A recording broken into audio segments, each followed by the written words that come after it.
Yeah, so I think the first step is that awareness. I think once you are made aware of it, then Yeah. when you begin to recognize those emotions, that's where you get better at in the moment. Like you Yeah. said, when resentment creeps up, so once you've been made aware of it, when you see the resentment, that's the easier in the moment, Yeah. right? It's that in the moment of like, okay, wait, why am I feeling resentful right Yeah. here? What's going on? I have a relationship currently that I battled that with. And I'm like, why am I feeling resentful here? And so I just kind of had to sit in that until you get quicker at the awareness Mm. of the emotion and the assessment of the emotion. But it requires some sitting in it first. You're not going to see it until you've recognized it the Yeah. first time, and then you can get faster at it. Yeah, that's good. I think some ideas that things I'm working on or keep working on in my life that help me grow in this, the kind of little checks and little grid I use. I just practice pausing before I say yes to things. Yes. And so even this past week, somebody asked me to do something, and of course, my initial reaction just wants to say yes, and so I had to stop and just pause even just for a few moments before I said yes, and Mhm. I said yes, but I said, but it's not going to be this week, and it's probably not going to be next week. It Right. might be 2 or 3 weeks where I can actually get to that. I get to whatever you're asking me to do. But learning just a pause and just a process before I just say yes to something been really, really helpful for me Mm-hmm. to do that. You mentioned this a little bit, but I think I'll say it again: is just asking myself, am I doing this from love or fear? Like, Mm-hmm. why? It just again that goes back to the identity piece. Why am I doing this? And so, am I going to say yes to this thing? Am I doing it because I'm fearful of what you're going to say, or is it a chance to say to show love or respond in love? And the other one for me, I think it's been helpful, is just learning and starting small, learning to say no in low stake situations. Like, this is not a big deal. I can say no to this, and Mm-hmm. nobody will ever know the difference.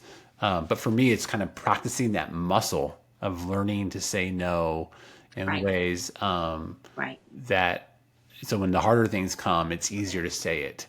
And it's not this big Mm-hmm. jump to learning to say no. And so even in the small ways, learning to say no when I can just gives me practice Right. to do those things as well. And so, yeah, so those are ways I'm learning and practicing the ability to kind of challenge myself not to live in a people pleasing mindset, really break free from that so I can live with just a genuine authenticness with other people. Right. Well, and as you recognize, I love for you, you're recognizing that so much of your people pleasing is around your tendency to say yes or overcommit, right? Yeah. So, whatever you discover your people pleasing is around, I've already divulged that a lot of mine is around my adult children, right? Yeah. Just a desire to love them well. So, before they come visit, we had a big situation here recently. I had all of my kids together. It was glorious. Yeah. But because I know my tendencies, I really prayed the week before they got here. And I was Yeah. just like, God, just let me love my kids well. Let me not put them on a pedestal. Mm. And even as it came to like budgetary items, as I looked at things that we were willing to spend money on while they were Yeah. here, God even let my budget reflect that I want to Mm. love them, but I'm still seeking to honor you, to not Yeah. overspend on something that I shouldn't just because they're here. Nothing, none of that is bad, right? I can just want to overspend because I Yeah. dearly love them, Yeah. right? But my own tendency is that that's where my people pleasing takes Mm. me, right? Yeah. And so, whatever relationship that is based on, whatever situation that is, enter into it with prayer, enter into it with pausing. Yeah. Take a moment to slow down and hear your heart. Listen to the voices around you. So, make sure that you're hearing the voice of the Lord, not anything else that's influencing, like, if you don't do this, you're not going to be okay. So, Yeah. sitting with God daily, reading His Word in prayer, whatever spiritual disciplines that you're walking in, to help you hear the voice of the Good Shepherd, to help you understand what is motivating you.